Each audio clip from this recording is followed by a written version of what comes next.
গোটেইখন বান্দৰৰ পৰা মানে শান্তি নাইকিয়া হ'লো। চৰকাৰে বান্দৰকেইটা নিয়ন্ত্ৰণ কৰিব নোৱাৰে। চৰকাৰে আকৌ বাঘৰ প্ৰকল্প খুলিছে, ব্যাঘ্ৰ প্ৰকল্প। এই মানুহক অন্ততঃ অকণমান শান্তি দিয়কচোন। সিহঁতি মানুহক শান্তি দিব নোৱাৰে কিহৰ কাৰণে ন?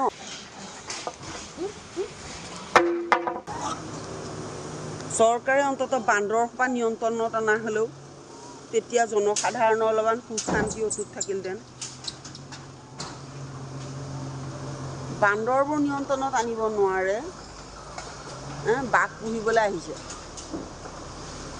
মানুহৰ স্বাভাৱিক জীৱন যাত্ৰাত ব্যাঘাত জন্মাই দিছে।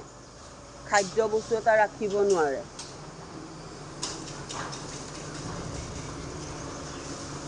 চৰকাৰৰ প্ৰতি এইটোৱে অনুৰোধ, যিমান সোনকালে পাৰে আমাক এটা স্বাভাৱিকভাৱে জীয়াই থকা পৰিৱেশ যাতে দিয়ে ন। বান্দৰখিনি অন্ততঃ অলপ নিয়ন্ত্ৰণ কৰক। যদি এই বান্দৰখিনিকে তেওঁলোকে নিয়ন্ত্ৰণ কৰিব নোৱাৰে, এতিয়া ব্যাঘ্ৰ প্ৰকল্পৰ ফলত যেতিয়া কাইলৈ বাঘৰ উপদ্ৰৱ হ'ব, তেতিয়া কেনেকৈ নিয়ন্ত্ৰণ কৰিব?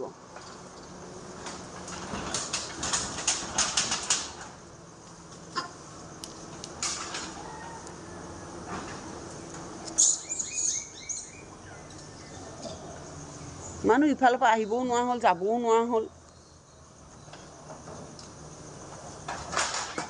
বন বিভাগে গুৰুত্ব নিদিয়ে। মানুহৰ জানা নাই, খোৱা খাদ্য নাথাকে।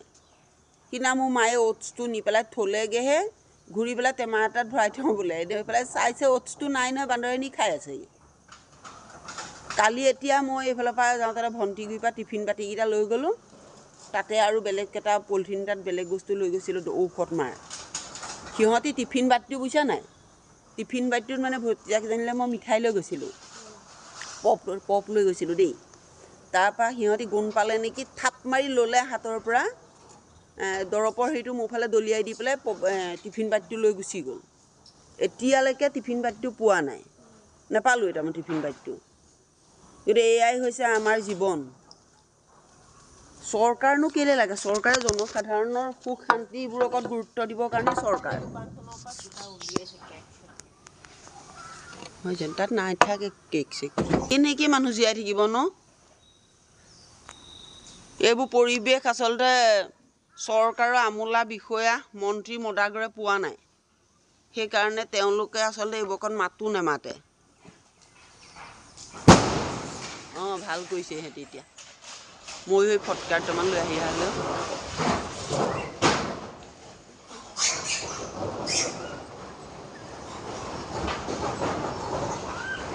উপায় নাই নহ'লে, এতিয়া ফটকাৰ ফুটিলেহে যাবগৈ আৰু সিহঁতি।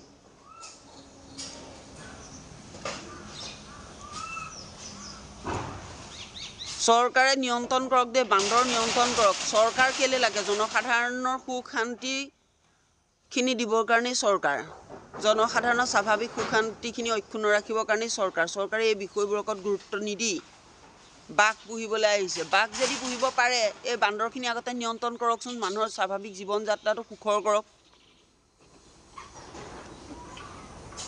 মানুহক জীয়াই থাকিবলৈ দিয়ক স্বাভাৱিকভাৱে।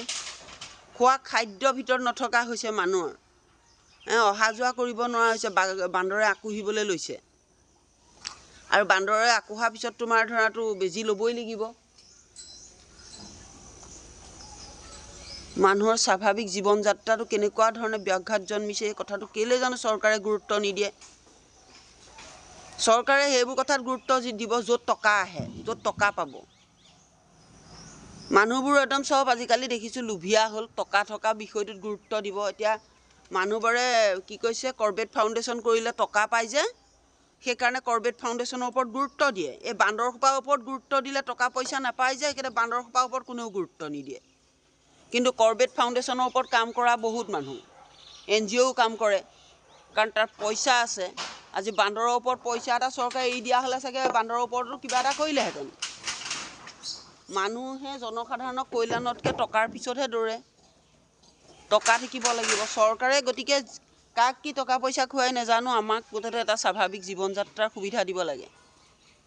আমি স্বাভাৱিকভাৱে জীয়াই থাকিব বিচাৰোঁ।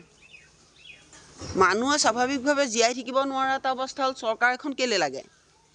চৰকাৰৰ শীৰ্ষ মন্ত্ৰীসকলে যদি তুলুঙা মন্তব্য দিয়ে, এতিয়া গৈ গৈ লাষ্টত অফিচ এটালৈ গ'লেও অফিচৰ বিষয়া কৰ্মচাৰীবোৰে কথাবোৰত গুৰুত্ব নিদিয়ে।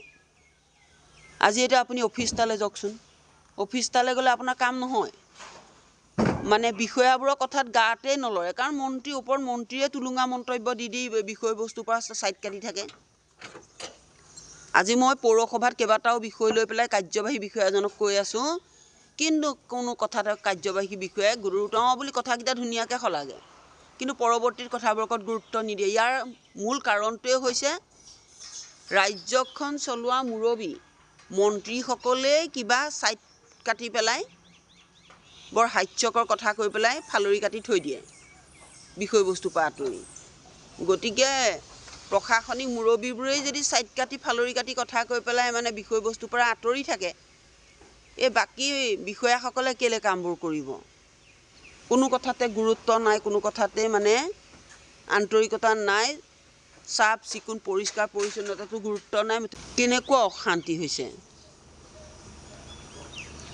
গোটেইখন বান্দৰ, গোটেইখন বান্দৰ, গোটেইখন বান্দৰ। মানুহৰ স্বাভাৱিক জীৱন যাত্ৰাটো মানে ইমান ব্যাঘাত জন্মিছে।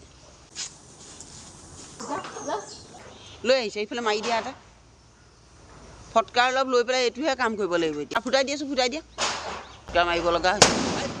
এতিয়া যাবগৈ চাগে।